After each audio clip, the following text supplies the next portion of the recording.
ነብዩ መሐመድን የበለጠ ያወቅሻቸው በመጣሽ ቁጥር ያሳዝኑሻል። ምን ያህል ሐቃቸው እንደተወሰደባቸው ምን ያህል እየተቀጠፈባቸው እንደሆነ ትረጃለሽ። በጣም የሚያሳዝኑ ባሻ የሰው ልጆች ሁሉ እንዳይጠፉ የሰው ልጆች ሁሉ ወደ ቀጥተኛው መንገድ እንዲመጡ ብዙ ዋጋ የከፈሉ ናቸው እና እኛ ያንን ሁላ ነገር አልፈን ነው። በነገራችን ላይ እዚህ ላይ ስንት ሰዎች አለ መሰለሽ? 1 2 3 4 ከኔ ጋር 5 እስቲ 4 ኦኬ ከኡስታዝ ጋር አንድ ላይ ኦሬዲ 5 ሰለምቴዎች አለ ከክርስትና ሃይማኖት የመጣ ይሄ ነገር ስለተረዳ ነው። በቃ እስልምና ማለት ይሄ ነው፣ ሌላ ምንም ትርጉም የለውም፣ ምንም የሚወሳሰብ ነገር የለም ምናምን። ነገር ግን እቺን ሐቅ እንዳታቂ ሁሉ ጊዜ ምን ያረጉሻል? ነብዩ መሐመድ እኮ እንዲያግብተዋል፣ ሕፃን ልጅ አግብተዋል ምናምን ነገር እያሉ ይሄንን ሐቅ ተሻግረሽ እንዳታይ ሁሉ ጊዜ ክርስቲያኖች ያደርጉሻል። ብልጥ ከሆንሽ እንግዲህ ይሄንን ነው የምነግርሽ። በጣም ናይስ ኢዚ ማለት ነው። ሐሳብ ቃልሽ ገጥ እሺ ጃቤር ግን ማለት ነው አሁን ሙስሊም ማለት ሙስሊም ከመሆንህ በፊት አሚን ወደ ሙስሊምነት ወደ እስልምና ከመምጣት በፊት ያለ ፐርሰናሊቲ አለ አይደለ? ያለ ማንነት ያለ የተለያዩ ነገሮች አሉ ይዛሃቸው የመጣሃቸው ነገሮች። ከዛ አሁን ወደ እስልምና ስትመጣ ደግሞ እነዛን ነገር ለመተው እኔ አሁን እንደ አንድ ሰው የራሴ የሆነ በጣም ብዙ ድክመቶች ይኖሩኛል። ገባ? ሃይማኖቱ ፈቅዶልኝ ምናምን ሳይሆን በራሴ ድክመት ያመጣኋቸው የተለያዩ ነገሮች ሊኖሩ ይችላሉ እና አሁን እዚህኛው እምነት ላይ ስትመጣ ምናልባት አንተ እንደኔ ላትሆን ትችላለህ የራሴ ነገር ስላለኝ ማለት ነው። እንዴት አድርገህ እነዛ ቀድሞ የነበሩህን ማንነት እንዴት አድርገህ ልትተው ቻልክ? ይሄኛው ምክንያቱም እዚህኛው ላይ ስትመጣ በጣም ብዙ ማይፈቅዱ ነገሮች አሉና እንዴት አድርገህ ያንን ነገር ሃንድል አረከው? እንዴት አድርገህ ተቋቋምከው?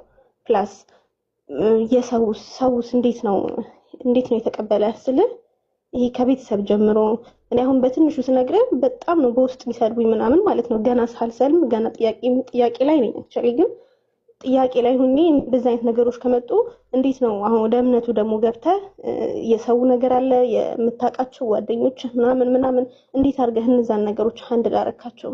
እስኪ ትንሽ ብትነግረኝ። እሺ ጥሩ ጥያቄ ነው የጠየቅሽው። አክቹሊ እስልምና ሃይማኖት በህይወትሽ ውስጥ እንድታረጊው የሚያስገድድሽ ወይ እንድታደርጊው የሚጠይቅሽ ነገር ለሸይጣን ባሪያ አትሁኚ፣ ለአላህ ባሪያ ሁኚ ነው። በጣም ዱርዬ ነበርኩኝ እኔ በፊት አክቹሊ ብዙ ነገሮችን የተውኩት እስልምናን ከተቀበልኩ በኋላ ነው አልልሽ። ብዙ ነገሮችን የገባኝ ነገር አለ። በድርጊት ውስጥ ወይ የሰይጣን ባሪያ ትሆኛለሽ ወይ የአምላክ ባሪያ ትሆኛለሽ። እኔ ለየትኛው ነገር ነው ባሪያ መሆን የምፈልገው? ይሄ ዓለማዊ ኢንግሪዲየንት ያለበት ነገር አልፈልግም፣ አልወድም፣ በፍጹም ማለት ነው አልፈልግም። በምንም በመንፈስም ቢሆን በስጋ እኔ ለሸይጣን የትኛውንም ትብብር ማድረግ አልፈልግም። ለዓለማቱ ጌታ ነው መገዛት የምፈልገው እና ዓለምን ተረዳኋት፣ የመፈጠሪን ነገር ምክንያት ተረዳሁት። ያንን ነገር ስረዳው ዓለም ወረደችብኝ ለኔ። ምን እንደሆነ ታውቂሽ? ዓለም ላይ ብትይ ቆንጆ ብትሆኚ ቁንጅናሽ አይቀጥልም።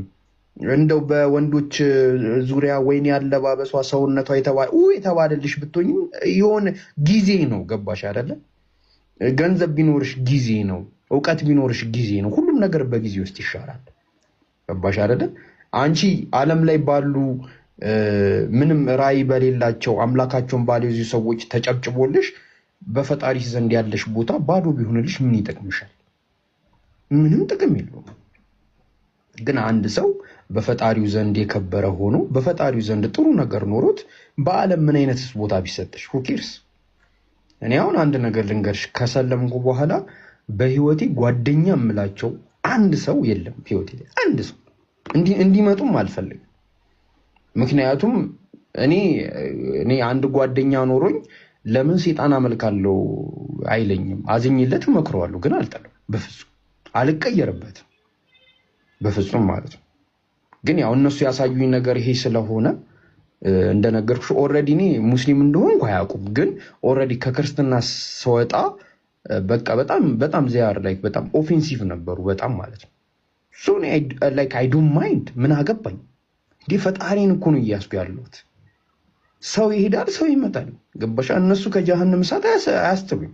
ስለዚህ እኔ አካባቢ ላይ ያለ ነገር ምንም አይደንቀኝ። እኔ እንዲሁም ብቻዬን መሆን ነው ደስ የሚለኝ። እዚህ ታይም እኔ ከሰው ጋር መገናኘት ምናምን ይኸው ያውቃሉ። የሚገርምሽ ነገር አንዳንድ ልጆች በውስጥ ምናምን ሊያገኙኝ ምናምን እንዳጋጣሚ የተገናኘን ሰዎች ካሉ በመከራ ነው የምንገናኝ። እኔ ሰው ማግኘት አልፈልግም በፍጹም። በቃ ሰው ካገኘውም የተመረጠ በቃ እኔ ላመንኩበት ነገር ፑሽ የሚያደርገኝ ሰው ነው እንጂ እኔ ዝም በቃ ቤት መሆን ነው የምፈልገው። ይሄ ዓለም ላይ የሚያጓጓው አመለጠኝ ምናምን የምትዩ ነገር ጠቅላላ ከንቱ እና እንደነገርኩሽ እኔ አሁን ብዙ ሰው አያውቀኝም። ብዙ ሰው ጓደኞቼ አያውቁም። አካባቢ ሙስሊም መሆኔን ተደብቄ ነው የምር ማለት ምንም ነገር አላሳወቅም። በቃ በጣም ተደብቄ ነው የምኖረው። ባሻ ምናልባት ይሻል አንድ ቀን ነገሮች ከተስተካከሉልኝ ይፋ አወጣዋለሁ። በቃ እኔ ሙስሊም ነኝ ይላሉ። ግን ስቲል ነው እኔ ሙስሊም እንደሆንኩ ማንም ሰው አያውቅም። በቻልኩት መጠን ማድረግ ያለብኝን ነገር ለማድረግ እሞክራለሁ። ገባሽ? ካልቻልኩ ግን አልቻልኩም ነው። ምክንያቱም አላህ በቃ ከአቅም በላይ ጠያቂ አይደለም። እሱ ነው ያለን። በቃ ከአቅማችሁ በላይ አልጠይቃችሁም ብሎናል። በግዴታ ካልሞላሁት ምናምን ብለሽ መንፈረጋገጥ አይጠበቅብሽም። ገባሽ አይደለም? በቃ የቻልሽውን ትሞያለሽ። በቃ ንያሽን ነው የሚያየው። የቻልሽውን ትሞያለሽ። ሴንስ ሰነፉኝ እየተባልሽ አይደለም። በቃ የቻልሽውን ፑሽ አድርጊ። አላህ ይረዳሻል። በቃ አላህ ይቀበልሻል። ገባሽ አይደለም? ምክንያቱም አላህ እኮ የጠየቀውን ያህል ሰላት እየሰገዱ በቻሉት መጠን ጥሩ እየሆኑ እኮ መጥፎ ስራ ሲሰሩ የሚውሉ ሰዎች እናውቃለን። ገባሽ አይደል? እና ምንድነው ፖይንቱ? የአቅምሽን ነገር ማድረግ መቻል ነው ፖይንቱ። ገባሽ አይደለም? እና ስለዚህ ያንን ነገር ለመራድ ሞክሪ። እንትን አትበይ። ወደ እስልምና ብመጪ አንደኛ ወደ እስልምና መጣሽ ማለት የዓለማቱን ጌታ በብቸኝነት ለመገዛት ውሳኔ ወሰንሽ። በቃ እኔ ከየትኛውም ዓለማዊም ሆነ ፍጥረታዊ የትኛውም ነገር ከሚመጣብኝ ማለት ይሄ ፈጣሪ እንደሚያስጥለኝ እርግጠኛ ነኝ ብለሽ ከሱ ጋር ግንኙነትሽን መጀመር ነው። ከሱ ጋር እርምጃሽን መጀመር ነው። በቃ ከሱ ጋር ተያይዤ እራመዳለሁ። በቃ እሱ ከየትኛውም ማዕት ከየትኛውም እሳት ያስጥለኛል ብለሽ ማመን ነው። በቃ ይህንን እርምጃ ነው የምትጀምሪው ማለት ይሄ ነው። ወደ እስልምና ሃይማኖት ስትመጪ ማለት ይሄ ነው ትርጉሙ። ሌላ ምንም ትርጉም የለውም። ግን ወደ እስልምና መምጣት ጀመርሽ ማለት ኒቃብ ለብስሽ መንገድ ላይ ቁርአን ይዘሽ አላሁ አክበር ወደ አላህ ነው ምናምን ተሳብቂ አይደለም በፍጹም። የሆነች በስንት ዘመን ውስጥ ከቤተሰቧ ጀምራ ምናምን በቃ በጣም ሲሪየስ የሆነች ሙስሊም ኖ፣ እንደዛ አይደለም። ያንቺ ነገር ይወስነዋል። ምን ለማድረግ ነው የምችው? ገባሽ አይደለም? ምክንያቱም እኔ በቃ አደርጋለሁ ብሎ የተገደሉ የምናውቃቸው ሰዎች አሉ። አሁን አንድ ልጅ አለች ትናንትና እንደውም እያነሳኋት ነበረች። ሰለመች፣ ቤተሰቦቿ አወቁ። ወደ ክርስትና ትመለሻለሽ አትመለሽም አሉት። አልመለስም አለች። ቤት ውስጥ ቆልፎባት 10 ቀን ቆይታ ሞተች። ገባሽ አይደለ?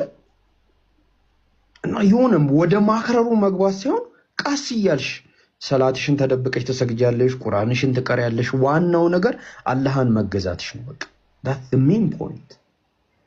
እና የሆነ አንቺ ውስጥሽ ግርግር ስለፈጠርሽ ነው የሚከብድሽ የሚስብሽ ማለት ነው። ገባሽ አይደለ? ግን ያ አይደለም። በቃ ከዓለማቱ ጌታ ጋር ከፈጣሪ ጋር እርምጃሽን ጀመርሽ ማለት ነው። ወደ እስልምና መጣሽ ማለት ነው።